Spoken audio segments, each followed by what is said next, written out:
lot of this isn't going to make sense to you, and I'm sorry about that. I'm just going to start at the beginning, with the house.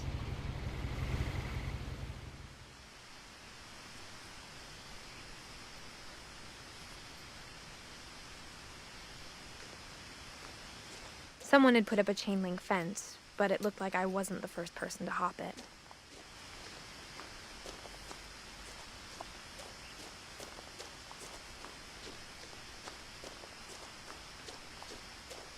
I lived here until I was 11, but I wasn't allowed inside half the rooms.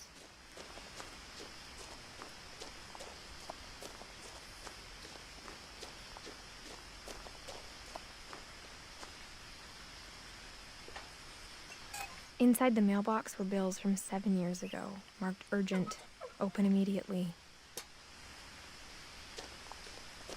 I hadn't been back since my brother Lewis's funeral.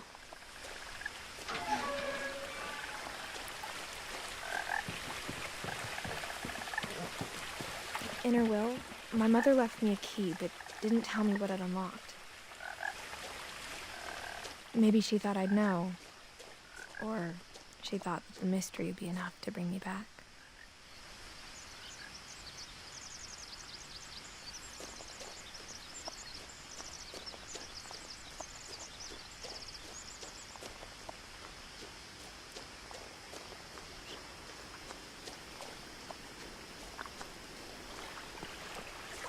The truth is, even after I inherited the house, I never thought I'd come back to it.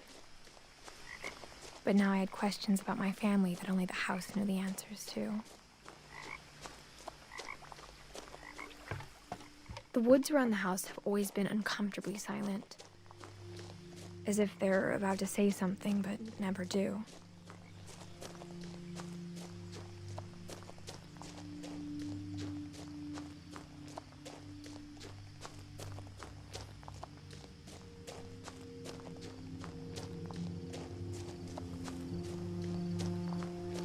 The house was exactly like I remembered it, the way I'd been dreaming about it.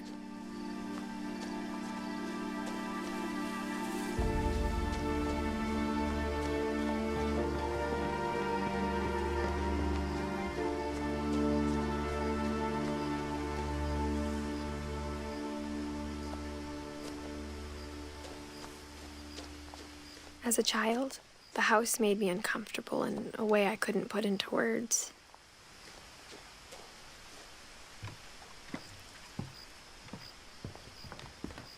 Now, as a 17-year-old, I knew exactly what those words were. I was afraid of the house.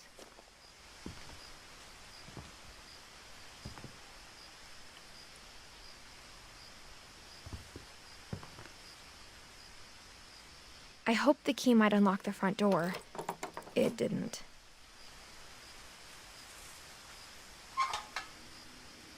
Looking in, I felt like the house itself had been waiting for me.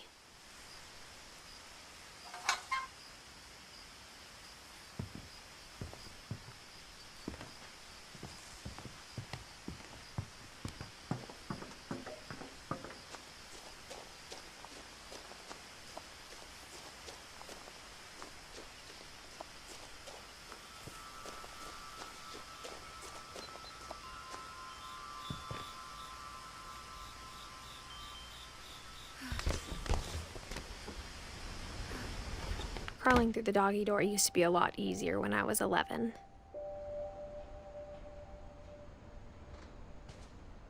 The power had been turned off the night we left.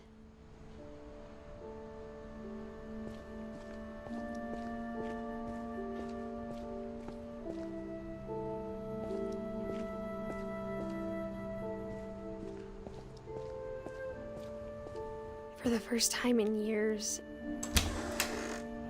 I felt like I was home.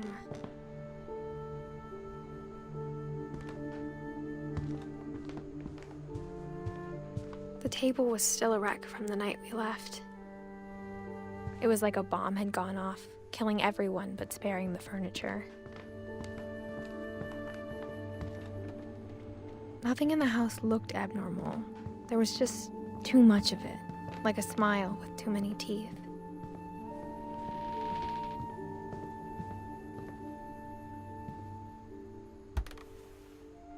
Edie told me once that every Finch who ever lived is buried somewhere in the library.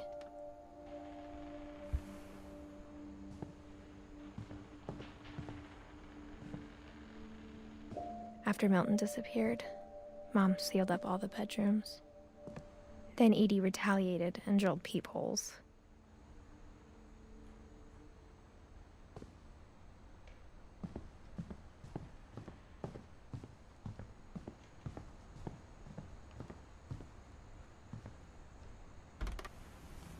My Grandpa Sam spent 7 years sharing a room with his dead brother, Calvin.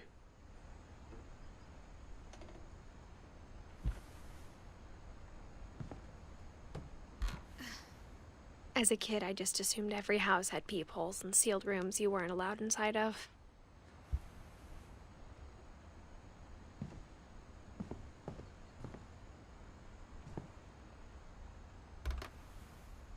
The last time I was in Edith Sr.'s room, I was 10 and she was painting my portrait.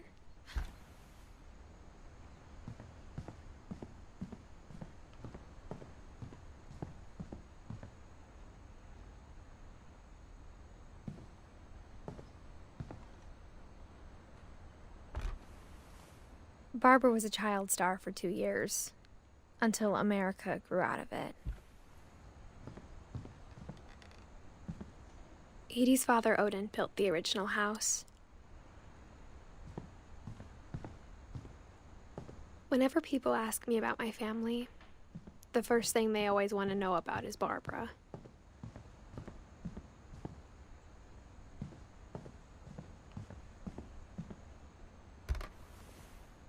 Molly always seemed like a girl I could imagine being friends with, if she hadn't died in 1947.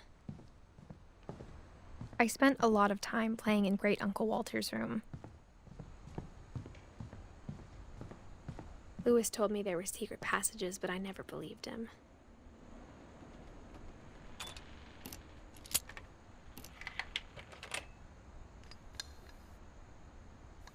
Turns out, my mom was really good at keeping secrets. Now it was time to find out what my mom had been afraid of.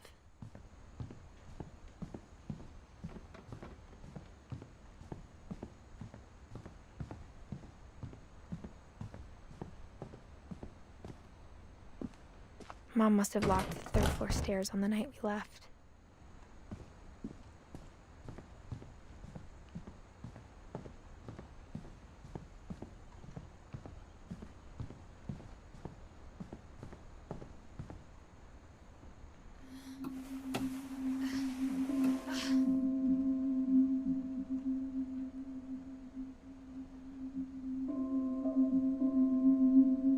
Reading this, maybe it sounds like I had a plan, but I had no idea what was behind the door. Just like I had no idea where all this was gonna lead. I grew up looking at Molly's room. Molly's gerbil had a tiny bedroom with its own even tinier gerbil cage.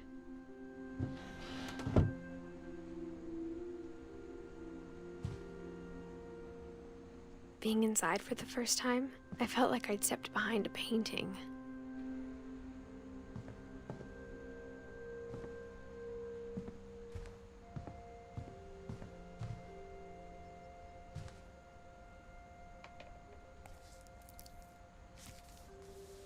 December 13th, 1947. Dear Diary, I'll be gone soon, but I wanted to tell somebody about what's gonna happen. It started when Mom sent me to bed without dinner. I woke up and I was starving, so I looked around for something to eat. The gerbil food was dry, but I didn't mind it.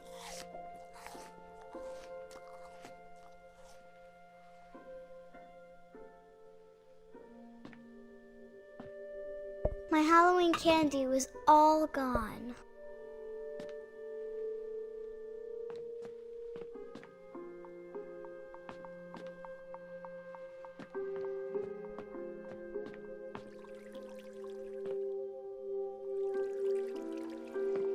I thought about eating Christopher, but I held back.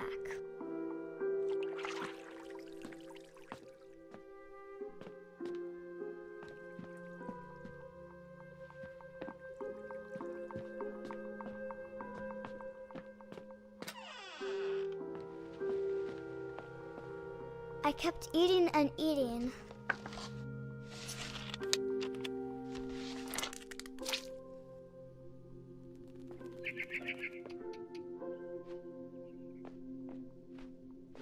I ate a lot of things that night.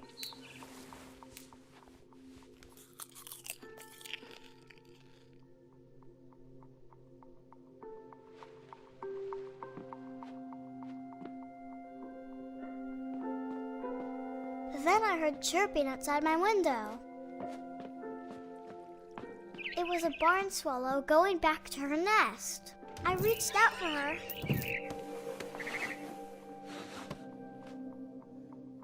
And suddenly,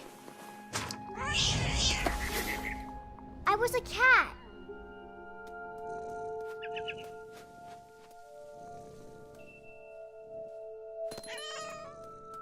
I tried to be quiet, but the bird was really scared.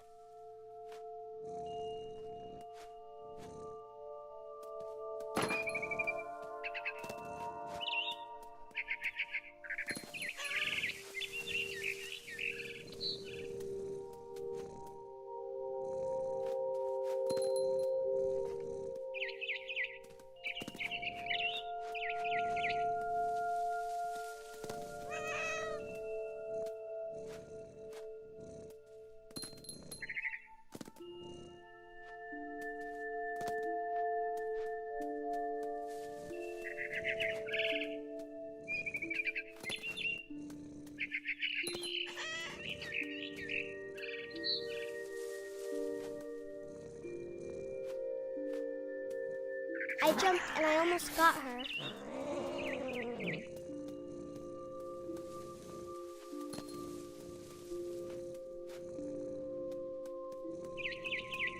I could tell she was getting really tired. Now I was up in the big tree. I promised Dad I wouldn't climb it anymore. All I cared about was eating that mama bird. I gobbled her up. And suddenly, I was an owl. First, all I heard was the wind. Then I heard little teeth nibbling in the grass.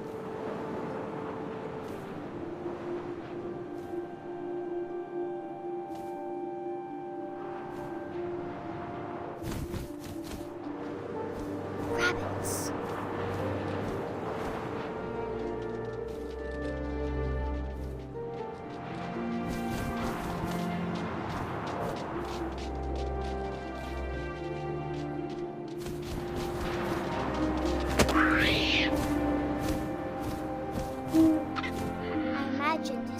Looking up and seeing mine through my talons. I swallowed him up, and I didn't chew one bit. Then I flew off to find something bigger.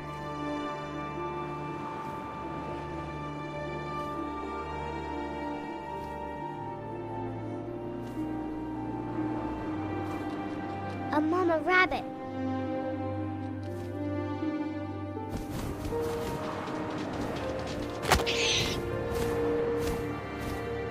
She was almost too big to carry. I started choking, but I couldn't stop eating. And suddenly, I was a shark.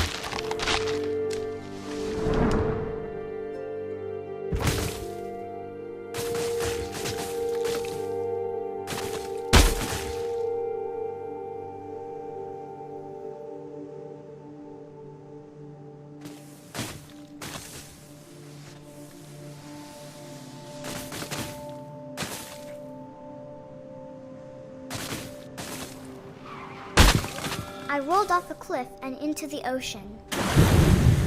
Now, I was hungrier than ever.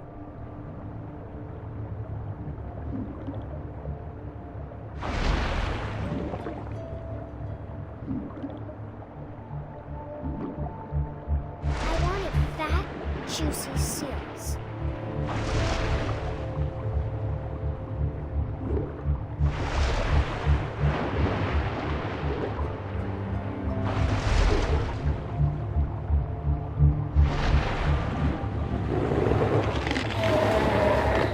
I flipper, and it tasted really good.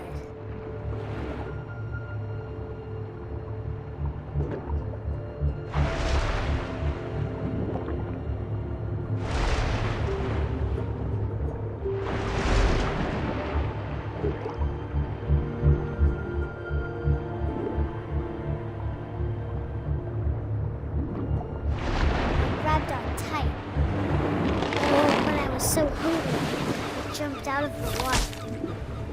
When I opened my eyes, everything had changed.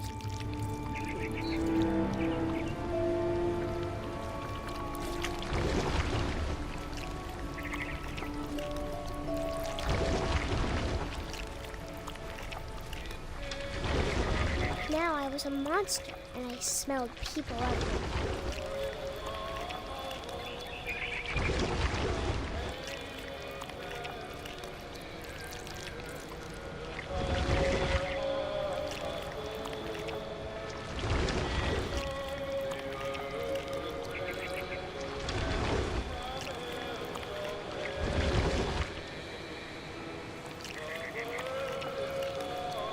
I was big, and I moved real quiet.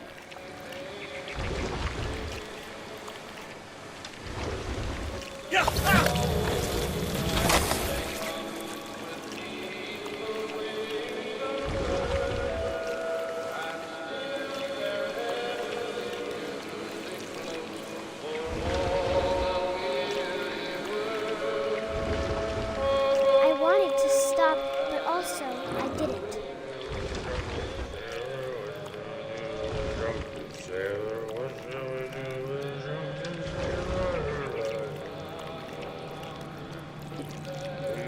Belly was rusty.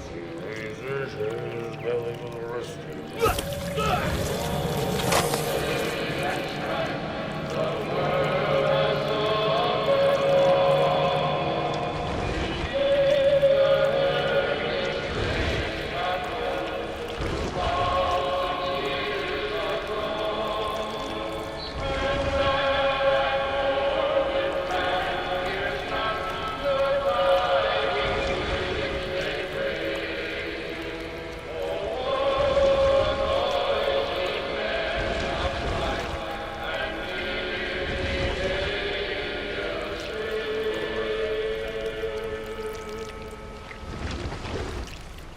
After the last passenger, I was still hungry. And across the water, I smelled something new. Something I had to have, so I swam towards it.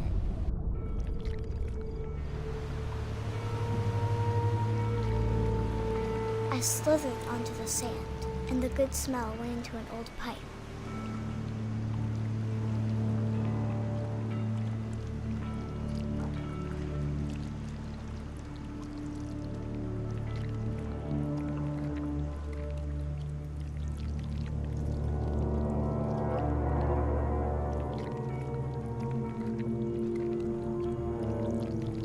I got closer and closer.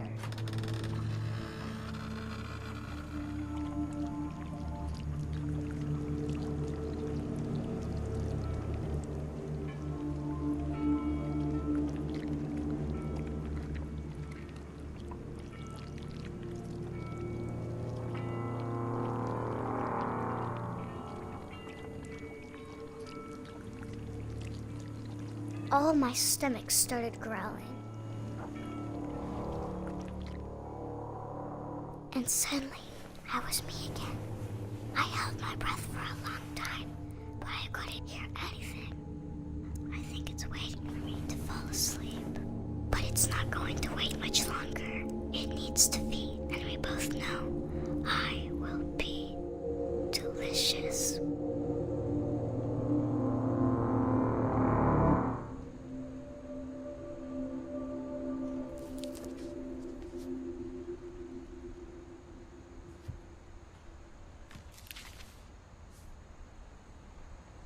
I'm not sure if I believed all of that, but I'm sure Edie would have.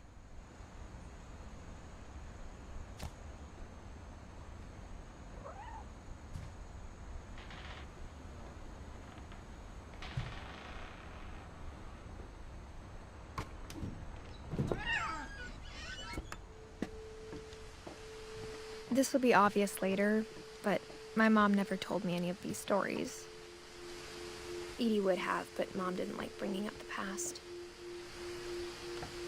Though, when we adopted a stray kitten, she was the one who named it Molly.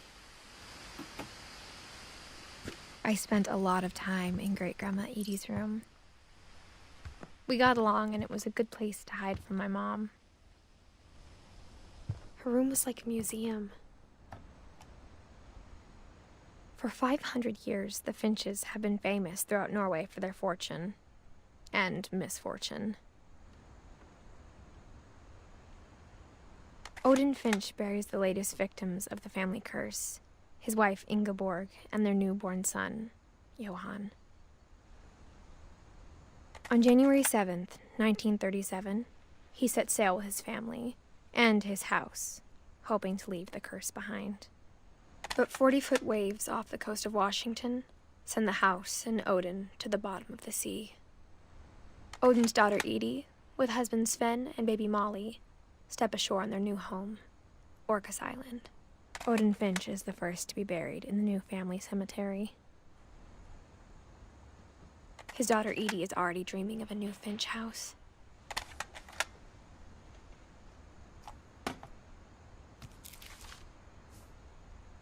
Whatever's wrong with this family, it goes back a long ways.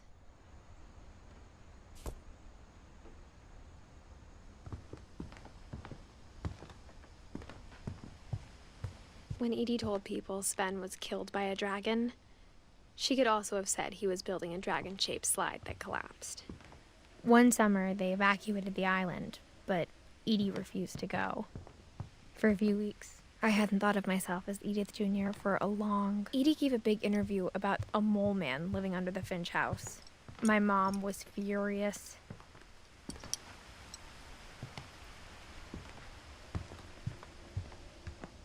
Even in her 90s, sometimes Edie seemed a lot younger than my mother.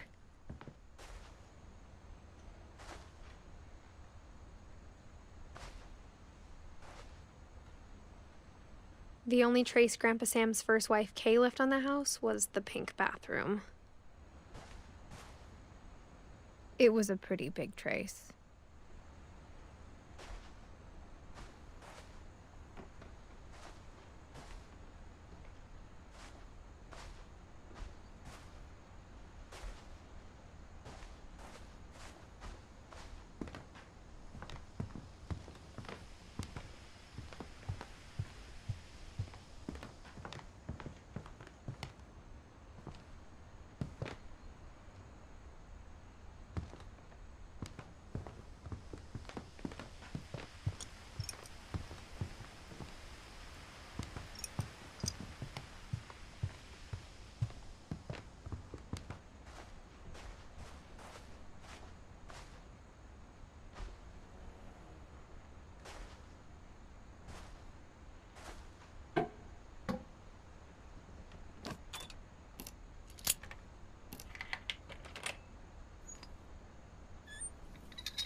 There's a secret in this bathroom. It's in the last place you would look. It isn't in the cupboard. It's hidden in this book.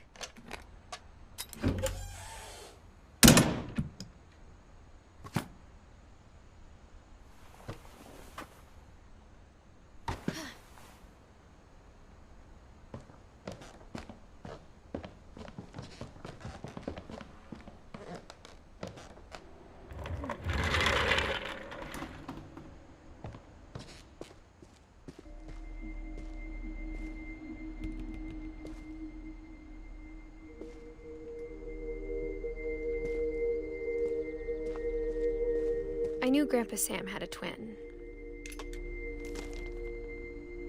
and that he never talked about him. I guess my grandpa didn't like history any more than my mom did.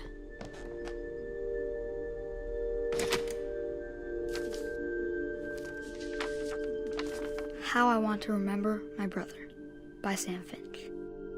The thing I remember is that when he made up his mind, that was it.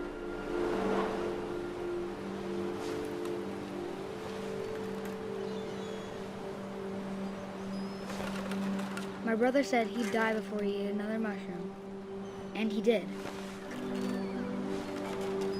At Barbara's funeral, we swore we'd never be afraid again. And he wasn't. I think Calvin always wanted to fly. Sam! Calvin! Dinner's ready! Coming! But that day, he finally made up his mind to do it. I told him going around was impossible. Maybe if I hadn't said that,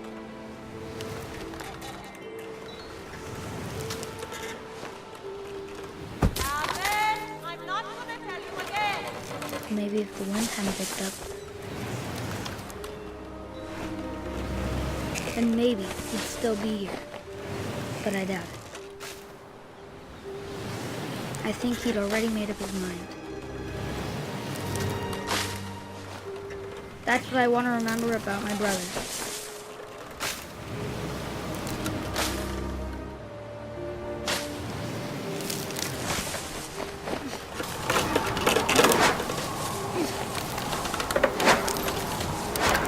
The day he made up his mind to fly. And he did.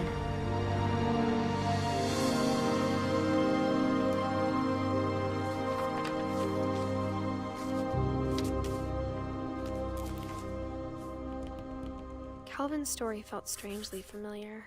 When I was younger, I remember trying to do the exact same thing.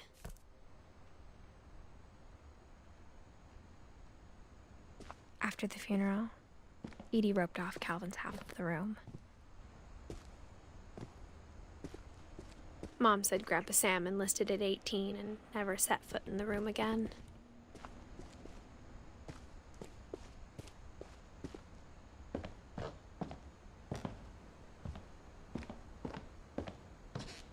Sven gave Sam an old camera he'd refurbished. He never put it down.